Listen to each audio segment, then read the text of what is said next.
In another video, I mentioned the fact that Dereck Chisora has proven me wrong several times in the past. When I thought he was finished, I said he was finished in certain videos, and he went on to have success after that. Examples being the fight he had against Tyson Fury, the rematch, and then the fight he had against Ajit Kabayel. On both occasions, I thought Dereck Chisora was done here. But he went on to beat the likes of Carlos Takam, for example, which might be his career best win. And he gave Alexander Usyk a run for his money.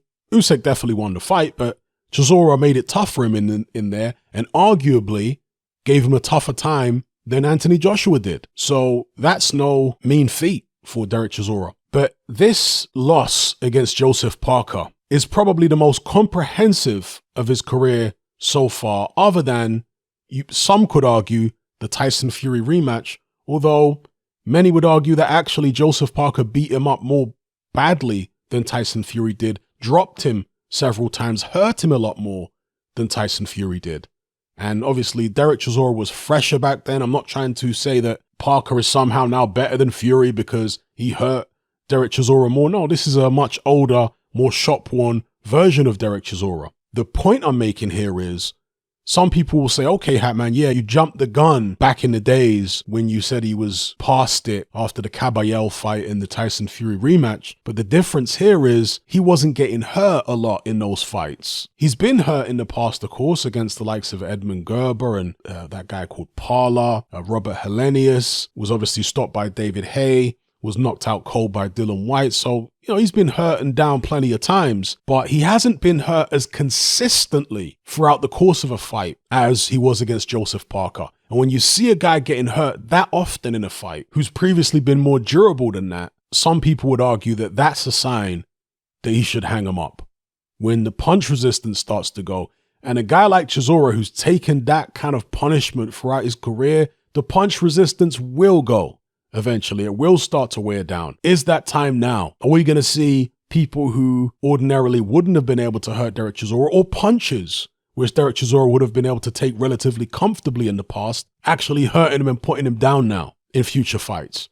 Because as it stands right now, Dereck Chisora seems to have no intention of retiring. There's lots of people calling for him to, like Shane Fury, who, despite the fact he had a little bust up with Dereck Chisora back in the day, he now has a lot of respect and a lot of time for the man.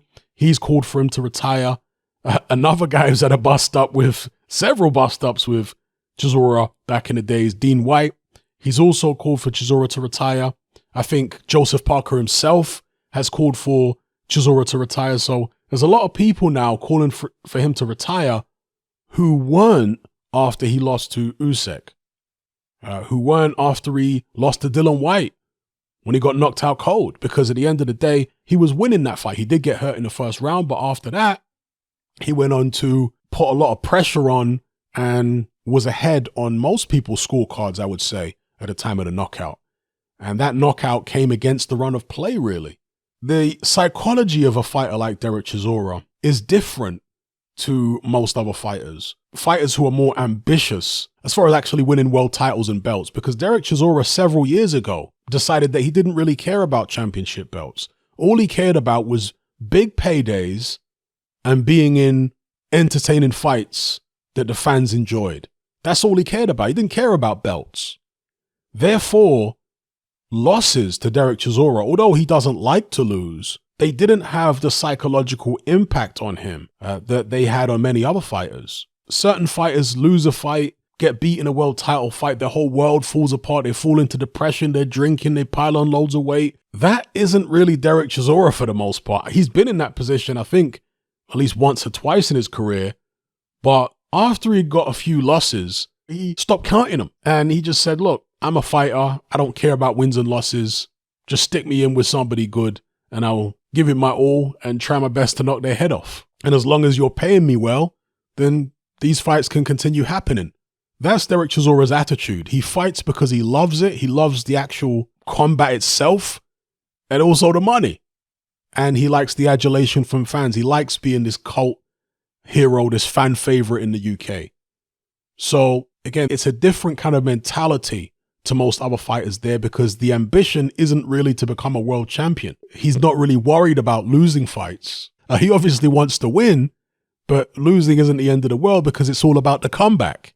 In fact, that's what he said after Anthony Joshua got beat against Andy Ruiz. He said it's all about the comeback.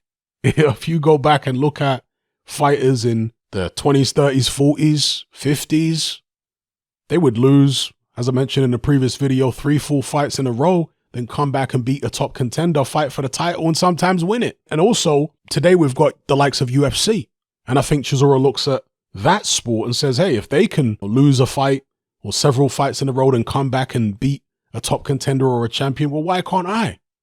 It's all about entertainment at the end of the day. It's not about belts. Belts are just overrated, basically. I guess that's his mentality. It's hard to get a guy who thinks like that to stop fighting. If it was a guy who was trying to win a world title, then you would say, well, you might as well stop. Because you've only had one world title shot in your whole career against Vitaly Klitschko, God knows how many years ago. And with all these losses on your record, it's extremely unlikely that you'll get a world title shot again anytime soon. So what are you hanging around for? You're pushing 40 now. Again, Dereck Chisora's not in it for belts. So how do you convince him to retire in this case? Obviously, you're going to say, well, think about your health, right? Taking all this punishment isn't good for you. You're getting hurt in there. The first Joseph Parker fight was much closer than this. The second fight, you really get dominated, even though it's a physical fight and you're trying hard. You got hurt loads of times, dropped several times, and managed to go the distance, yes, but barely. So isn't that an indicator that you should think about hanging the gloves up? That's what some fighters say. Fighters who like to go on forever and ever, especially the durable ones, they say, if somebody knocks me out, that's when I'll retire. I think that's what George Foreman was saying, actually, because he did get beat, of course, by Shannon Briggs and what have you. But he kept saying, I think it was Foreman who kept saying at the time, I'll retire when somebody knocks me out, when somebody really whoops me and knocks me out. That's when I'll retire. Now, obviously, that didn't happen and he retired anyway. But again, this speaks to a similar type of mentality that some fighters have, although Dereck Chisora has been knocked out before. So what would it take for him to retire? Is it just a feeling inside that he's waiting for? Or is it a certain result where he just gets beaten from pillar to post? Or let's say somebody knocked him out in one round. If somebody knocked Dereck Chisora out cold in one round, somebody who maybe he was a slight favorite to beat, would he then retire? Let me know what you guys think in the comments below, and let me know whether you think he should retire. And if you do, let me know why.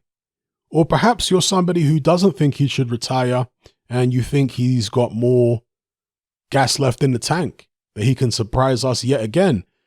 I've seen some people calling for a fight between him and Alan Babbage, saying it's the perfect time to have that fight. If that fight were to take place, let's say next year, summertime, who would you be picking to win in light of Alan Babbage's recent scare against that French journeyman? Would you be picking Babbage or would you be picking Del Boy? Let me know in the comments below.